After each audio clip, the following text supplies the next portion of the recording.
Welcome back to Libi's kitchen. എല്ലാവർക്കും നമസ്കാരം. നമ്മൾ വീണ്ടും വന്നിരിക്കുന്നത് ഒരു ക്രിസ്മസ് റെസിപ്പി ആയിട്ടാണ്. നമ്മൾ പാലപ്പം പല രീതിയിൽ ഉണ്ടാക്കാറുണ്ട്. അപ്പോൾ ക്രിസ്മസിന് ഒഴിച്ചുകൂടാൻ പറ്റാത്തൊരു വിഭവമാണ് പാലപ്പം. ഇന്ന് നമ്മൾ കാണിക്കുന്ന പാലപ്പം എന്ന് പറയുന്നത് എൻ്റെ ആൻറ്റിയുടെ റെസിപ്പിയാണ്. വളരെ സോഫ്റ്റ് പഞ്ഞി പോലിരിക്കും ഈ പാലപ്പം. അത്രയ്ക്ക് നല്ല മയമാണ്. കാരണം ഈസ്റ്റിൻ്റെ ഒരു മണമോ പുളിരസമോ ഒന്നും ഇതിന് കാണത്തില്ല.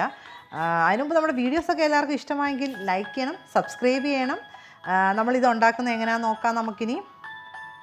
ആദ്യം തന്നെ നമ്മൾ 2 കപ്പ് പച്ചരി എടുത്തിട്ട് നന്നായിട്ട് കഴുകിയെടുക്കണം. ഒരു 3-4 പ്രാവശ്യം കഴുകിയെടുക്കാം നമുക്ക്.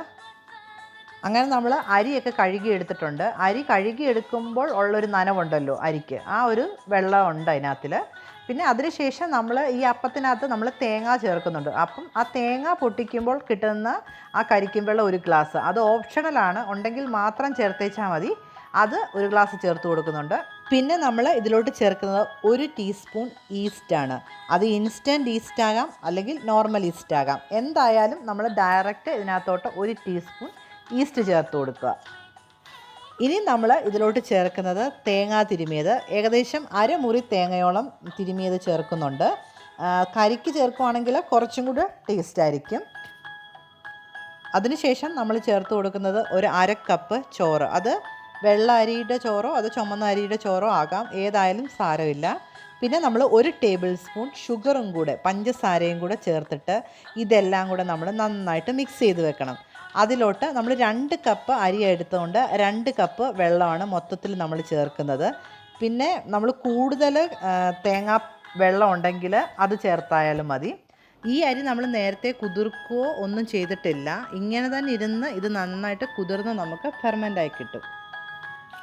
ഇത് ഇത്രയും നന്നായിട്ട് മിക്സ് ചെയ്തതിന് ശേഷം നമുക്കൊരു 4 മുതൽ 5 മണിക്കൂർ വരെ ഇതുപോലെ ഒന്ന് അടച്ച് വെക്കാം. ഇപ്പം നമ്മുടെ അരിയൊക്കെ കുതിർത്ത് നമ്മുടെ ഈസ്റ്റൊക്കെ എല്ലാം കൂടെ നമ്മുടെ മിക്സായിട്ടൊരു ഫെർമെൻ്റ് ആയിരിക്കുകയാണ്. അതായത് ഒന്ന് നന്നായിട്ട് നമുക്കറിയാം ഇതിനകത്തൊരു ബബിൾസൊക്കെ വരുന്നുണ്ട്. ഇത് ശരിക്കും ഇപ്പം നല്ല ചൂടായതുകൊണ്ട് ഇത് പെട്ടെന്ന് നമുക്ക് ഈ അരി കുതിർക്കുന്ന ഒരു താമസം മാത്രമേ ഉള്ളൂ. അതിനുശേഷം ഇത് നമ്മൾ ഒരു മിക്സിയുടെ ജാറിലോട്ടിട്ടിട്ട് എക്സ്ട്രാ വെള്ളമോ കാര്യങ്ങളോ ഒന്നും ചേർക്കേണ്ട കാര്യമില്ല. ഇതുപോലെ തന്നെ നമുക്കൊന്ന് അരച്ചെടുക്കാം.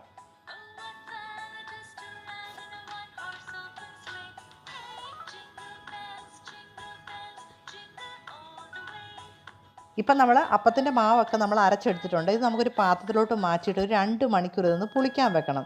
നമ്മൾ രാത്രിയിൽ ഈ അരി ഇതുപോലെ മിക്സ് ചെയ്ത് വെച്ചിട്ട് രാവിലെ ഒരു നേരത്തെ ഒന്ന് അരച്ച് വെച്ചാൽ മതി. ഒരു 2 മണിക്കൂർ മുമ്പ് അരച്ച് വെച്ചാൽ നമുക്ക് നല്ല പഞ്ഞി പോണക്കത്തെ അപ്പം ചുട്ടെടുക്കാം. ഇപ്പം നമ്മൾ 2 മണിക്കൂറിന് ശേഷം നമ്മുടെ മാവൊക്കെ വേണ്ട നന്നായിട്ട് പുളിച്ച് വന്നിട്ടുണ്ട്.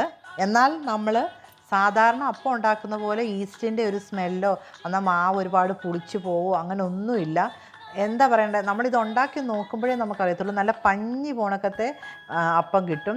പിന്നെ ക്രിസ്പി ആയിട്ടുള്ളൊരു ടെക്സ്ചറുള്ള അപ്പമല്ല ഇത്, നല്ല സോഫ്റ്റായിട്ടുള്ള നല്ല പഞ്ഞി പോണക്കത്തെ ഒരു അപ്പമാണ് കിട്ടുന്നത്. നമുക്കിനി ഇതിനകത്തോട്ട് കുറച്ച് ഉപ്പും കൂടെ ചേർത്ത് കൊടുത്തിട്ട് നമുക്കിനി ഇത് ചുട്ടെടുക്കാം.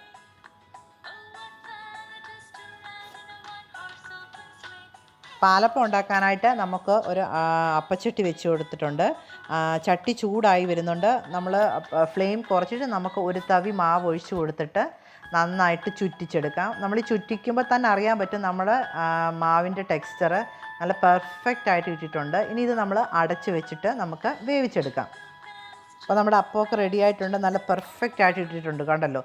ഇത് ഞാൻ പറഞ്ഞല്ലോ, ഇതിൻ്റെ അരികൊക്കെ ഒരു ക്രിസ്പി ടെക്സ്ചറല്ല, ഭയങ്കര സോഫ്റ്റായിട്ടുള്ളൊരു ടെക്സ്ചറാണ് ഈ അപ്പത്തിന്. അങ്ങനെ നമുക്ക് ബാക്കി മാവും കൂടെ ഇതേപോലെ ചുട്ടെടുക്കാം. അപ്പോൾ എല്ലാവർക്കും ഈ റെസിപ്പികളൊക്കെ ഇഷ്ടമായെന്ന് വിചാരിക്കുന്നു. എന്താണ് പെട്ടെന്ന് നമ്മളെപ്പോഴും ഉണ്ടാക്കുന്നതിൽ ഡിഫറെൻ്റായിട്ട് നമ്മുടെ അപ്പം സാധാരണ എല്ലാവർക്കും ഈസ്റ്റിൻ്റെയൊക്കെ ഒരു പുളിരസവും അല്ലെങ്കിൽ ആ മണമൊക്കെ വരുമ്പോൾ അപ്പം കഴിക്കാൻ ഭയങ്കര ഒരു മടിയുണ്ട്. അപ്പോൾ ഇങ്ങനെ ഒന്ന് ട്രൈ ചെയ്ത് നോക്കുക. അപ്പം എല്ലാവർക്കും ഇഷ്ടപ്പെടും.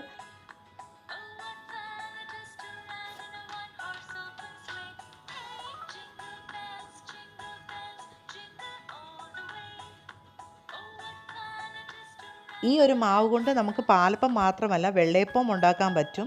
അപ്പോൾ എല്ലാവർക്കും ഈ റെസിപ്പി ഇഷ്ടമായെങ്കിൽ എല്ലാവരും ട്രൈ ചെയ്ത് നോക്കണം. നമ്മൾ ഈ ക്രിസ്മസിന് അപ്പോൾ നമ്മൾ വീണ്ടും ഒരു അടിപൊളി റെസിപ്പിയായിട്ട് വരുന്നതായിരിക്കും. അപ്പോൾ നമ്മുടെ വീഡിയോസൊക്കെ എല്ലാവർക്കും ഇഷ്ടമായിട്ടുണ്ടെങ്കിൽ എല്ലാവരും ലൈക്ക് ചെയ്യണം, സബ്സ്ക്രൈബ് ചെയ്യണം. വീണ്ടും ഒരു അടിപൊളി റെസിപ്പിയായിട്ട് വരുന്നത് വരെ എല്ലാവർക്കും ബൈ ബൈ.